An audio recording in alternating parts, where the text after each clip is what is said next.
আসসালামু আলাইকুম সবাইকে সুলতানাস ফুড কর্নারের পক্ষ থেকে আবারও একবার স্বাগতম জানিয়ে শুরু করছি আমার আজকের রেসিপি। আজকে আমি হোমমেড ব্রেড আপনাদের সাথে শেয়ার করতে যাচ্ছি। তো সেই জন্য আমার লাগছে প্রথমে এখানে লিকুইড দুধ। এখানে আমি কুসুম গরম 1 কাপ লিকুইড দুধ নিচ্ছি। এখানে আমি এই মেজারমেন্ট কাপে 1 কাপ নিয়েছি। আপনারা যখন যে মেজারমেন্ট কাপটা ইউজ করবেন চেষ্টা করবেন সেই মেজারমেন্ট সেটটাকে ইউজ করার জন্য। তো আমি এখানে 1 কাপ পরিমাণ কুসুম গরম দুধ নিয়েছি। গরমটা এমন হতে হবে যেন আঙুল চুবিয়ে কয়েক সেকেন্ড রাখা যায়। তো এর মধ্যে দিয়ে দিচ্ছি 2 টেবিল চামচের মতো চিনি এবং দিয়ে দিব ড্রাই ইস্ট 1 চা চামচ। এখানে আমি হাফ চা চামচ দিয়ে ইস্ট দিচ্ছি, যার কারণে আমি এখানে 2 বার দিয়েছি। আর দিয়ে দিব একটা ডিম। তো ডিমের কুসুমটাকে আমি এখানে আলাদা করে উঠিয়ে নেব আর সাদা অংশটাকে আমি এর মধ্যে দিয়ে দিব।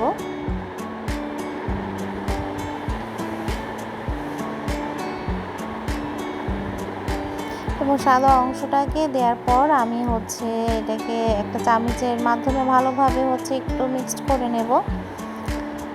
আমি এখানে আজকে যে পরিমাণ লিকুইড উপকরণগুলো নিয়েছি তার জন্য এখানে ময়দা লাগবে আমার 2.5 কাপ। আমি এখানে 2.5 কাপ ময়দা নিয়েছি এবং পরবর্তীতে হয়তো আরও 2 টেবিল চামচের মতো ময়দা লাগলেও লাগতে পারে যখন আমি এটাকে হাত দিয়ে মাখাবো। এটা অপশনাল, লাগতেও পারে নাও লাগতে পারে। এটা আসলে ময়দার টেক্সচারের উপরও কিছুটা ডিপেন্ড করে। তো এই যে আমার মিক্সড করা হয়ে গিয়েছে। এখন আমি সেই 2.5 কাপ যে ময়দা আমি মেপে রেখেছি সেটাকে আমি একেবারে এখানে দিয়ে নিব এবং হাতের সাহায্যে এখন আমি এটাকে মাখাবো। হাতের সাহায্যে এটাকে আমি কিছুক্ষণ মাখানোর পরে আমি এখানে 2 টেবিল চামচের মতো এখানে সয়াবিন তেল দিয়ে নিব। দিয়ে আমি এটাকে একটু সময় নিয়ে আর কি এটা হাতের মাধ্যমে মাখাবো। আসলে ইস্ট দেওয়া খামিরগুলো প্রথম দিকে অনেকটাই স্টিকি হয়ে থাকে, এটা ভয় পাবার কিছুই নেই। অনেকে ভাবেন যে এত বেশি স্টিকি হয়তো এটা হবে না বা হচ্ছে না, আসলে ব্যাপারটা তা না। ইস্ট দেওয়া খামিরগুলো এরকমই হয়ে থাকে, প্রথম দিকে অনেকটাই স্টিকি ভাব থাকে, পরে এটা আস্তে আস্তে মোলায়েম একটা ডোতে পরিণত হয়।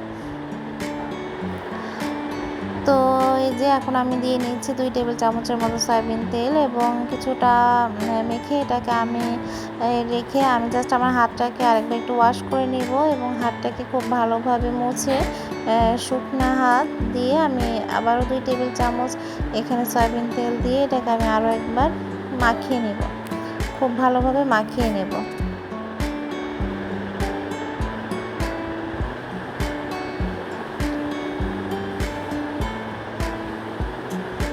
আসলে এই ডোটা আপনারা যত সময় নিয়ে একটু মাখাবেন এটা আস্তে আস্তে এটা ততটাই মোলায়েম এবং রাবারি একটা টেক্সচারে চলে আসে।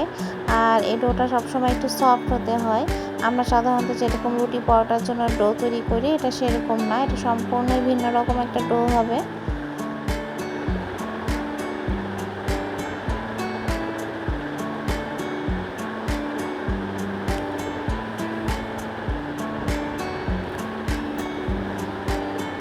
ডোটাকে মাখানো হয়ে গেলে আমি এটাকে একটা গোল শেপ দিয়ে ওপরে জাস্ট একটু তেল মেখে আমি এটাকে রেখে দেব 1 ঘন্টার জন্য। 1 ঘন্টার জন্য এটাকে আমি ঢাকা দিয়ে রেখে দেব রেস্টে। তবে চেষ্টা করবেন এটাকে একটু গরম জায়গায় রাখার জন্য, যেরকম আমাদের কিচেন, আপনারা চুলার পাশে এটাকে রেখে দিতে পারেন।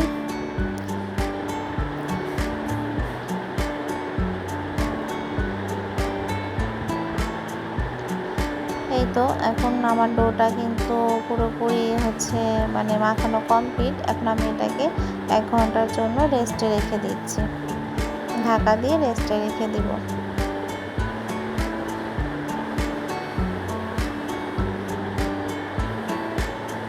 আসলে গরমকালে দেখা যায় এটা তাড়াতাড়ি মানে হয়ে যায়, আবার শীতের দিন দেখা যায় একটু বেশি সময় লাগে।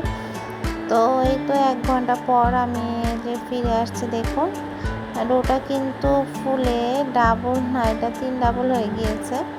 তো এখন আমি হাত দিয়ে একটু চেপে চেপে এর ভেতরে এয়ারগুলোকে বের করে নেব এবং এটাকে আমি হচ্ছে সামান্য পরিমাণে একটু মানে হাতের সাহায্যে এটাকে মেখে জাস্ট হচ্ছে আমি যে শেপে বানাতে চাই আজকের ব্রেডটা সেভাবে এটাকে আমি ভাগ করে নেব।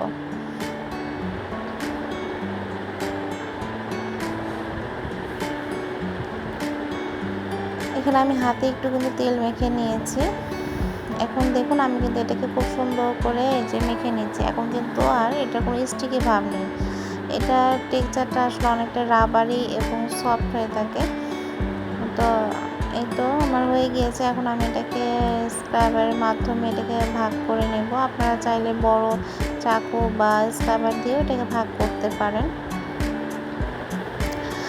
আরেকটা কথা বলতে চাই, আপনারা যে মোল্ডে হচ্ছে ব্রেডটাকে বানাবেন সেই মোল্ডে সবসময় একটু তেল ব্রাশ করে, হালকা তেল ব্রাশ করে সেখানে একটা সাদা পেপার অথবা বেকিং পেপার আপনারা ইউজ করবেন, ঠিক যেরকম কেক বানানোর সময় আমরা করে থাকি সেই একই প্রসেসে।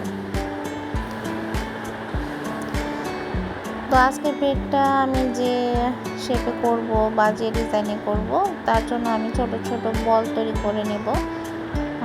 তো একটু খেয়াল করে দেখুন, আমি কিন্তু 2 হাতে একটু তেল দিয়ে নিব আগে, তারপরে আমি এই যে আটার ডোটাকে নিয়ে জাস্ট হচ্ছে খুবই আলতো হাতে জাস্ট হচ্ছে একটু নিচের দিকে মানে যে নিচের দিকে ভেতরের দিকে একটু প্রেস করলে সুন্দর একটা গোল শেপ তৈরি হয়ে যাবে। খুবই ইজি একটা প্রসেস। তো এভাবে আমি এক এক করে সবগুলি বলকে আমি বানিয়ে নেব আর মোল্ডে রেখে দিব।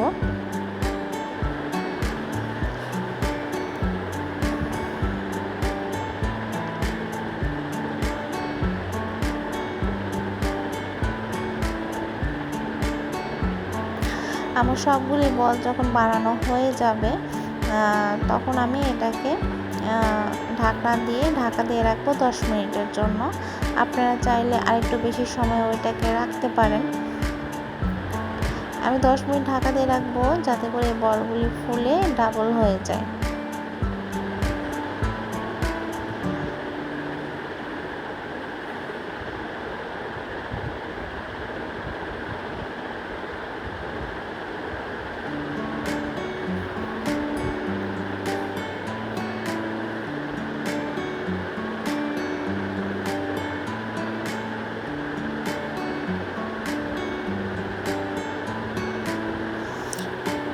এই যে দেখুন এখন 10 মিনিট পর আমার বলগুলি ফুলে কি সুন্দর ডাবল হয়ে গিয়েছে মাশাআল্লাহ। তো এই পর্যায়ে এখন আমি হচ্ছে যে ডিমের কুসুমটা উঠিয়ে রেখেছিলাম সেই ডিমের কুসুমের মধ্যে জাস্ট 1 চিমটি চিনি আমি দিয়ে ডিমের কুসুমটাকে ফেটে আমি জাস্ট এই বলগুলির উপরে একটু ব্রাশ করে নেব। আপনারা এই কাজটা চামচ দিয়েও করতে পারেন অথবা হচ্ছে ব্রাশ দিয়েও এখানে এটাকে সুন্দর করে ছড়িয়ে দিতে পারেন। এটা দেওয়া হয় জাস্ট হচ্ছে কালারের জন্য। আমি যেহেতু চুলায় বানাবো যার কারণে এটা ইউজ করা হলো। তো আমি এখানে প্রথমে প্রিহিটের জন্য একটা সসপ্যান বসিয়ে নিয়েছিলাম এবং তার মধ্যে প্রিহিট করার পর আমি এটার মধ্যে কয়েকটা পেপার বসিয়ে দিয়েছি এবং তার মধ্যে স্ট্যান্ড দিয়ে এখন আমি সেই মোল্ডটাকে বসিয়ে দেব। কাগজ দেওয়ার একটাই কারণ হচ্ছে আপনারা যখন চুলায় করবেন কেক বা যে ব্রেড বানাবেন তখন উপরে যে লালচে ভাবটা সেই কালারটা আসার জন্য এই কাগজগুলো ইউজ করা হয়। তো এই তো এখন আমি 40 মিনিট পর ফিরে আসলাম। এটা আসলে 30 থেকে 40 মিনিট সময় লাগে, এটা যার চুলার টেম্পারেচারের উপরে ডিপেন্ড করে। তো 40 মিনিট পর এই যে আমার আজকের ব্রেডের ফাইনাল লুক মাশাআল্লাহ, এটা এত সুন্দর হয়েছে দেখতে যে কি বলবো। তো এখন আমি এটার উপর জাস্ট একটু ঘি ব্রাশ করে নিচ্ছি।